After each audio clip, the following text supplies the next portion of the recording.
Hello, I'm Rowan, and today I am going to try to tackle a really scary thing. You see, this is complicated, and I know you don't want me to squirrel out, and so I'm going to try really hard to explain to you Vnyan Node graphs in the context of Avatar Move VRM with keys. This is just the tip of the iceberg, by the way. This is a little section of our code that allows us to actually push buttons and have them read. These are done by hotkeys.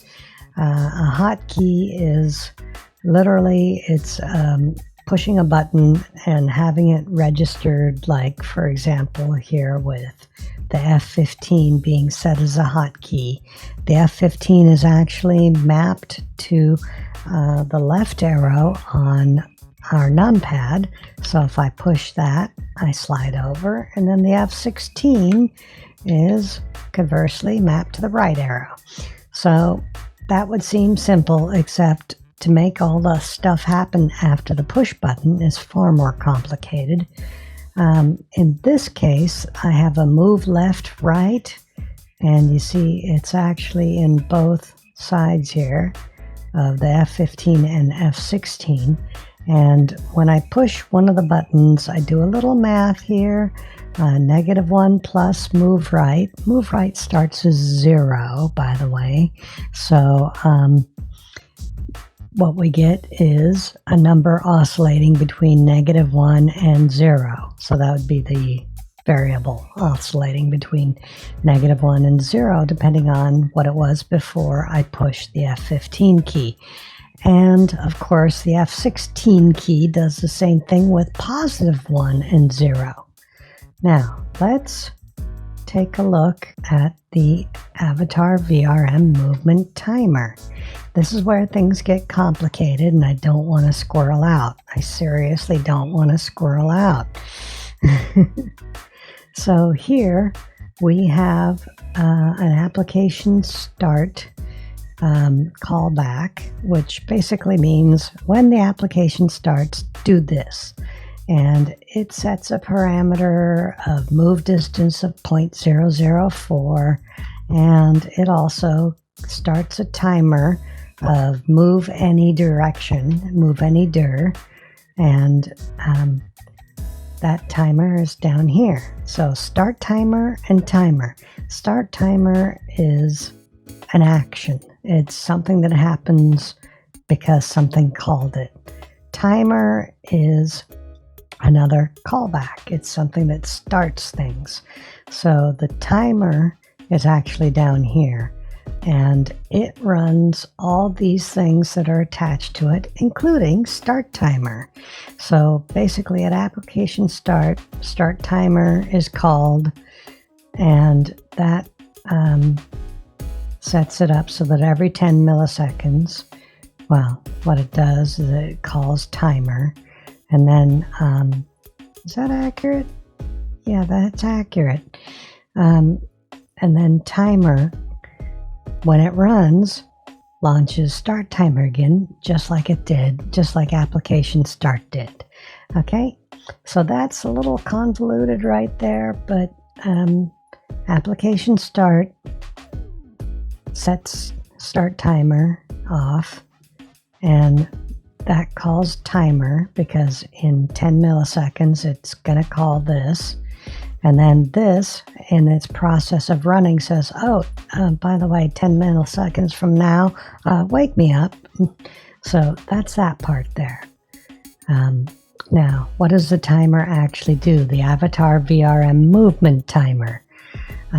That is kind of complicated. So you remember that move left right parameter that we set? Well, here we have move left right, and one of the things that we have to understand is that node graphs, unless you specifically tell them to work in a step-by-step sequence, they shoot off in parallel. So at the same time it's calling the start timer, it's calling the parameter filters here, and that's all happening in separate streams, I guess. I'm not sure of the technical term for that. But this line calls parameter filter for move left, right. And then it does a little math here. It asks, is it greater than 1? Well, then go here. Is it equal to 1? Then go to both here and here. And of course, is it less than 1? Don't do anything. And then of course down here we have -1, and it's basically mirrored. So what are we doing here? Let's just try and stay positive and work on the positives. So if the value is greater than 1, then we're going to reset it. Coming back up here, there should be no reason for it to be greater than 1, but there are times when I've been doing programming that it's ended up being greater than 1 because I had something else set to do it. So this is just a catch space in it, just in case for some reason we get a 2 in here, it will come in here and default it to 0. Okay, so is it equal to 1? Let's see, what are the two things we're doing here? We are doing a parameter operation where we set the parameter moveX with the value avx, which comes from somewhere else. See, I told you it's complicated. And we're going to add the move distance. We defined move distance over here. All right, avx, where is that? There's another, we're not going to go there. We're not going to go behind that green curtain. The little old man there is of no importance. Avx is set in another set of scripting, and basically it just tracks where I am on the x-axis, so avatar x. And all that branch there does is adds 1 to avx. The other branch at the same time is coming down here and calling a trigger, moveAv, in, it's supposed to happen in the next frame. So that's another technical term. I think frames are basically instances of time. So in this instance of time, nothing. But in the next instance of time, go to the trigger moveAv. So where is moveAv? There we are, moveAv. That's right down here. So we start here with the trigger itself. So we had call trigger, and now we went down to trigger. And trigger moveAv. And it does 3 things. First thing, well, everything's simultaneous. Oh, let me unlock this so I can fidget with it. So the first thing, moveAv, again, they're simultaneous, sets up avx to the value of movex. So what is movex? Well, later we will do something with movex, and we want it to throw stuff into avx. That way my avatar x value is updated. We'll be working with movex here. And avy, which you don't really need to deal with, is of course the other pole, the vertical direction, and it's set to move y. And at the same time, we are going to check for a parameter step move. Step move is another thing that's set in another place, where if I turn it on, it will have a value of 1. And if it has a value of 1, then we get to do an ordered execution. Sword time. Yes. Sorry. Squirrels. Squirrels, come on, put the sword away. Okay. So an ordered execution. What that actually does is does step 1. Well, technically it does step 1, and then it goes to step 2. Ordered execution technically goes step 1, step 2, and step 2 you see is actually bifurcated here, so they'll both happen at the same time. But step 1, it goes over to VRM1 here, the object position item, which is another action. So what this does is the actual moving of my avatar. VRM1 is a pointer to this avatar, because VRM1 is the kind of avatar. If I click on the little question mark here, you can see that there's all these different things that I can mess with. VRM1 is the top level of the object. That's my avatar.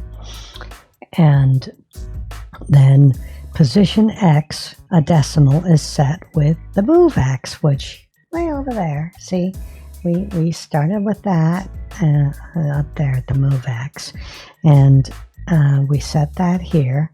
And the move Y is also set here. The Z position, that's our depth, which we don't really care about right now. We'll do something with that later.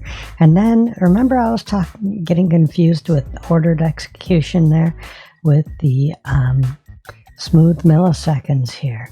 What happens if I add milliseconds here? Instead of moving my avatar instantly to this other position, it will smooth it from this location to the other location in a period of time. Let me clarify. So this is a slow movement. It continues forever. And then I've reversed it. This is a slow movement. It continues forever. It's a little detail that we don't have to really get into here. We've got it set to 0 because we only want the avatar to move a little bit here. And then what'll happen is that after it's done doing all these things, it's also going to set a couple parameters. Move left, right is 0, and move up, down is 0. Why would it do that? Well, that's because we came into it via the ordered execution if step move was 1. See, we've been functioning on this two different ways. See, if step move is 0, that means that the individual point movement has been turned off, and I will just keep going in that direction until the stop button is pushed, which is what we wanted in the first place. But there are some times where we just wants to move me. We just wants to move us. No, where we just want to move me one little insy bitsy bit at a time. So if I push the step move button and then I push the left arrow, see, I'm only moving one little bit at a time. And then I push the right arrow, I'm moving back. And then I turn off the step move. And now if I push those buttons, I will slide until I push a button again. But that's how the move avatar trigger happens here. Now, is there anything else in this loop? I don't think there is. But we can come back up to here where we've gone to the call trigger using this one path.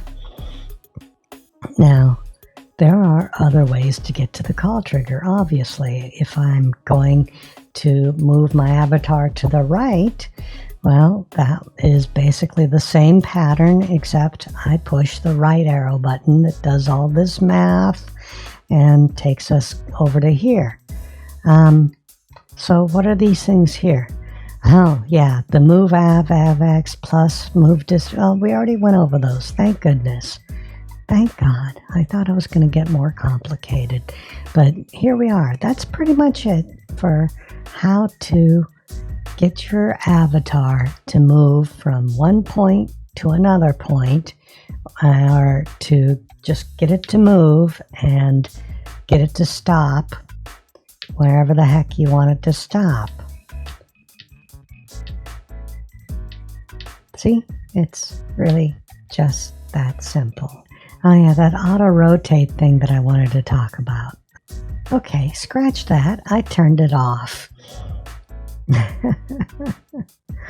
Okay, that's the problem with the scripting, is that we're always working on it, and sometimes we turn things off because it wasn't convenient at the time while we were coding something, and then we forget to turn it back on. So I'll deal with auto rotation when I talk to you about camera-based movement, which is very similar to the VRM movement, only completely different. So until next time, I hope this video was helpful and educational, if not slightly confusing.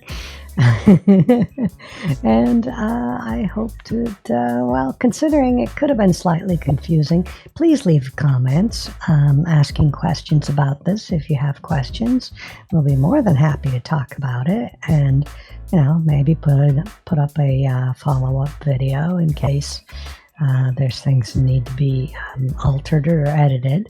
So again, like and subscribe, do all those things that help the algorithm, because if you like this video and you think that it was valuable to you, there's probably somebody else out there, and it would be nice if they could see it too.